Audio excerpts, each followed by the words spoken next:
Good morning students, welcome back to my sociology class. Students, last class I have discussed our chapter, that is culture and socialization. Today the next portion I will discuss, that is culture and socialization. I got from questions from the student side that how culture and socializations are included in sociology. We are a social scientist. Maybe our work is to find out the problems and its solution, and different kinds of problems and different solutions based on society and the current events. But socialization and the culture is a very important topics and very important chapters in our books and in sociology, so we have to know about it.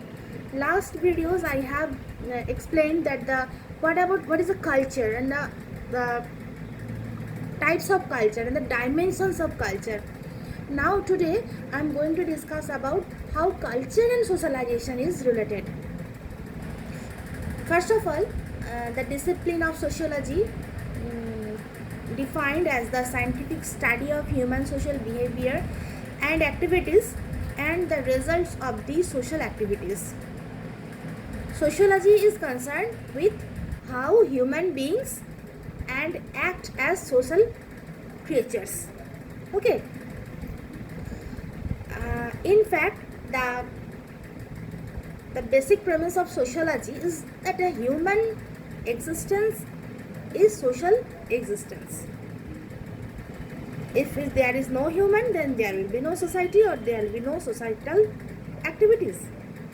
So this means that people are linked to one another and depend on each other for their very existence.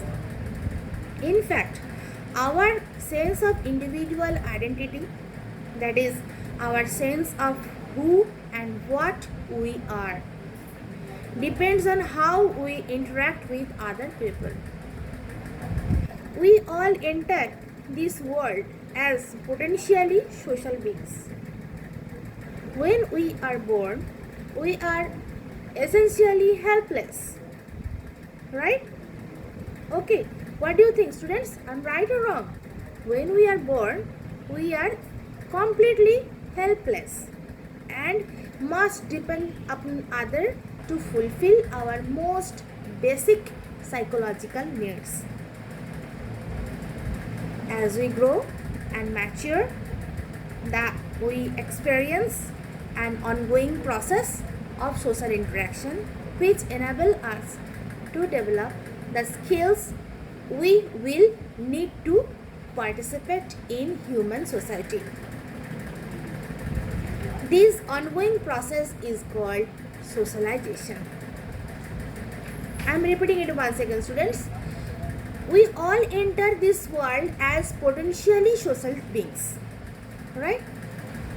When we are born, we are essentially helpless and must depend upon others to fulfill our most basic psychological needs.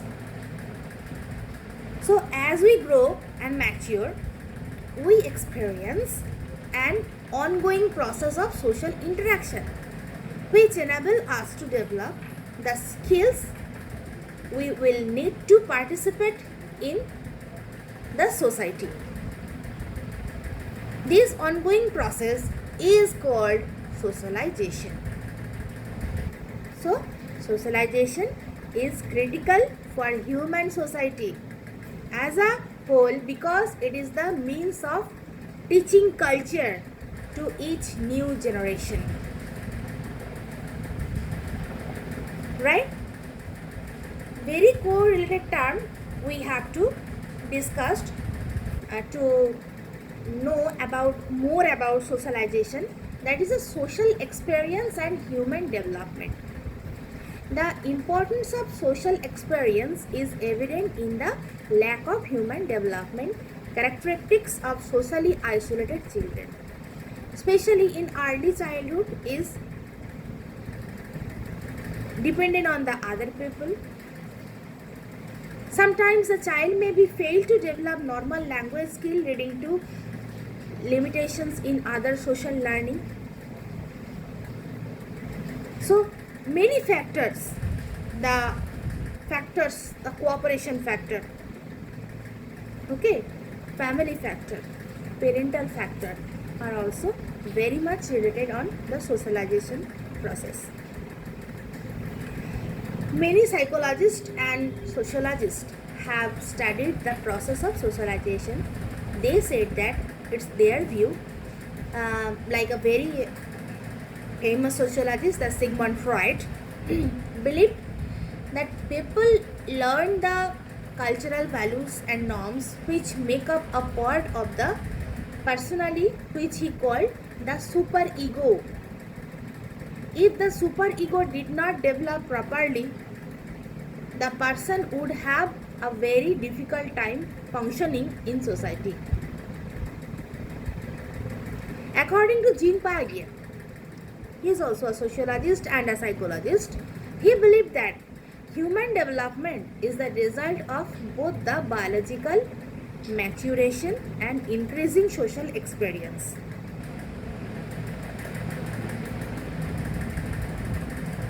So these are the views of different sociologists and psychologists, that many other theories are related. When we will learn more about socialization, then we have to read out the theories of the Cooley and the theories of Jean Piaget, George Herbert Spencer, and theories of looking glass self, like that. Now you no need to know about that. You just know the socialization is a process. That's a ongoing process, and we are every day acquiring the knowledge.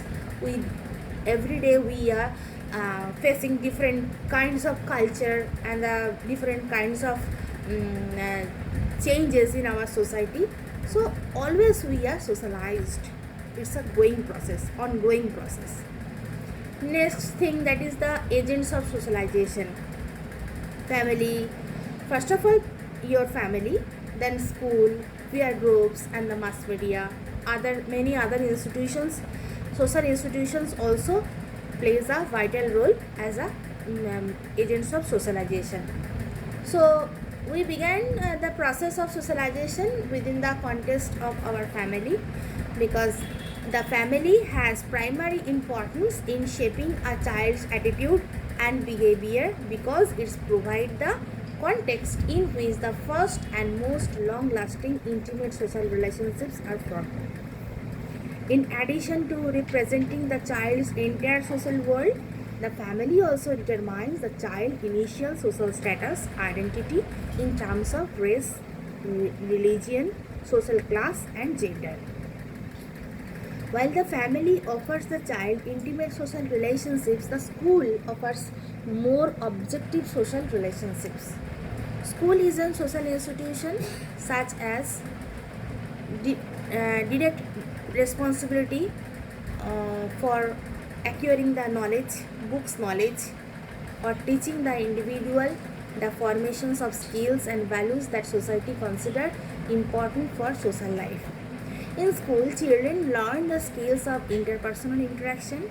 They learn to share, to take turn, and to compromise with their peers. Another important social agency, that is the peer group, a most powerful social influence on the child. The peer group is composed of status quo. This is all children within a given peer group are the same age and come from the same social status.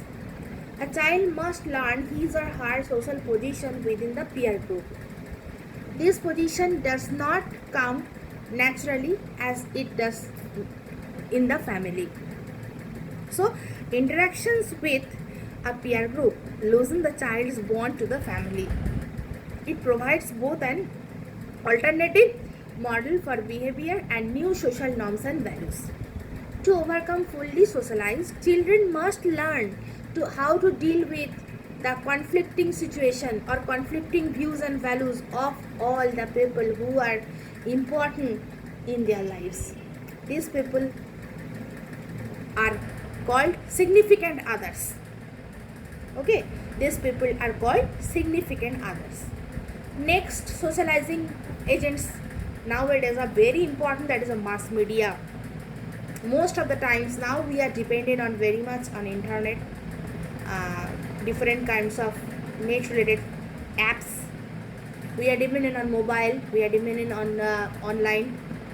Now we are doing our e-class. So mass media includes television, newspaper, magazines, in fact all means of communications which are direct towards a vast audience in society. The mass media, especially television, have considerable influence on the process of socialization. Children spend a great deal of their time watching television, and the violent content of many television programs is believed to be a contributing factor in aggressive behavior, and it creates a deviant culture. Yes, deviations of culture. So socialization helps to shape and define our thoughts, feelings and actions, and it provides us with a model for our behavior. As children become socialized, they learn how to fit into and to function as productive member of a human society. So socialization teaches us the cultural values and norms that provide the guidelines for everyday life. Now I will come back again the culture. Culture may be defined as the beliefs, as I told you earlier, that values, behavior and material objects shared by a particular group of people. Culture is a way of life that a number of people have in common. Our culture is reflected in what we wear to work, when and what we eat, how we spend our leisure time. So culture provides the framework within which our lives become meaningful, based on standards of success, beauty and goodness. Right? So some cultures value competitions while others emphasize cooperation. So our culture affects virtually every aspect of our life. Culture is not innate. Human beings create culture. Culture consists of a set of principles and traditions transmitted from generation to generation. Yet, because human beings have created it, culture is flexible and it's a ongoing process and it's changed also. So human culture is linked to the biological evolution of human beings. The creations of culture become possible only after the brain size of our early ancestor increased, enabling humans to contrast their natural environment for themselves. Because human beings are creatively and human beings are always try to create new. They loves to test the new things. They have developed diverse or different ways of life. So from the culture we have to also analyze the things, that is the cultural diversity. Cultural diversity is a result of geographical location. Okay, not all the places are hot, not all the places are mountainous area, right? So cultural diversity is a result of geographical location, religious beliefs and lifestyles. Culture is based on symbols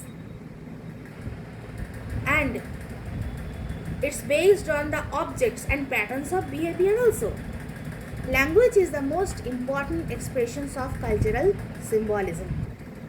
Sharing beliefs, thoughts and feelings with others is the basis of culture. And language makes this possible. Language is also the most important means of cultural transmission. First things, that is a language. We are communicate every day and every person each and every minutes through the use of language.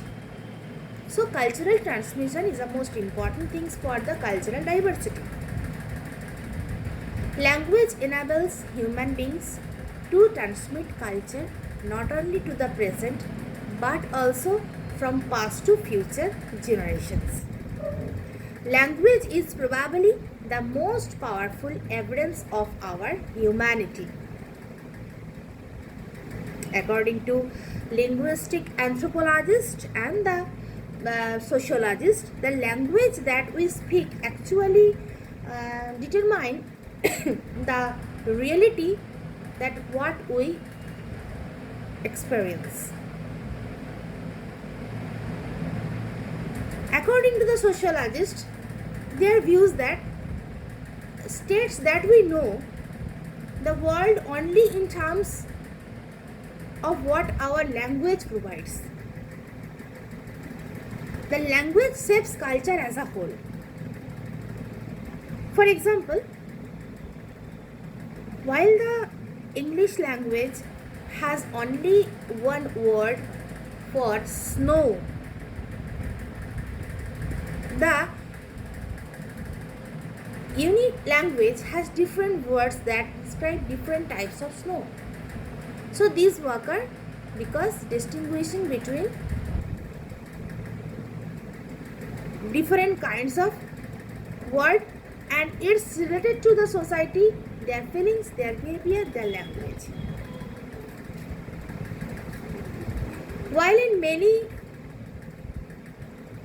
languages shapes our culture, it's probably the very true that culture shapes language. So language and culture is a very correlated term. Alright? So students, lots of social things like the language, like the vocabulary, like the various types of food habit, various types of dresses, there is various types of interest for folk culture, folk interest. Why all these are related a culture. Now the question is, how does culture affect socialization? You people may have a question that why Miss is telling every time that culture and socialization and culture, and how it's related to society. So yes, of course we have to know it, because culture and its accompanying values can greatly affect socialization. Socialization is defined as the process of learning to behave in a way acceptable to society, and behavior is directed by the beliefs and actions of a certain culture. Okay, that's why we analyze that the socialization process is completely related to culture. Another thing is that why is socialization important? We are studying socialization in the subject sociology. Why we are studying it? Because the role of socialization is to very much related, or it's develop individuals with the norms of a given social group or society. It prepares individual to participate in a group by illustrating the expectations of that group. Socialization is very important for children who begin the process at home with family, peer group, school, and other different social agencies, and continue it till death. So socialization is a process, it's an ongoing process we are socialized every day by our given culture. Socialization can help improve our mental and emotional health. Studies shows that it gives us wisdom. Being social equalities. And lastly, it's my personal view that the socialization also improve overall mental health. That's all about the socializations.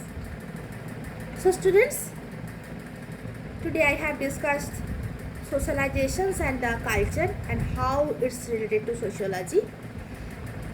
Next video I will discuss the another portions of our chapter. That's all for today. Thank you all.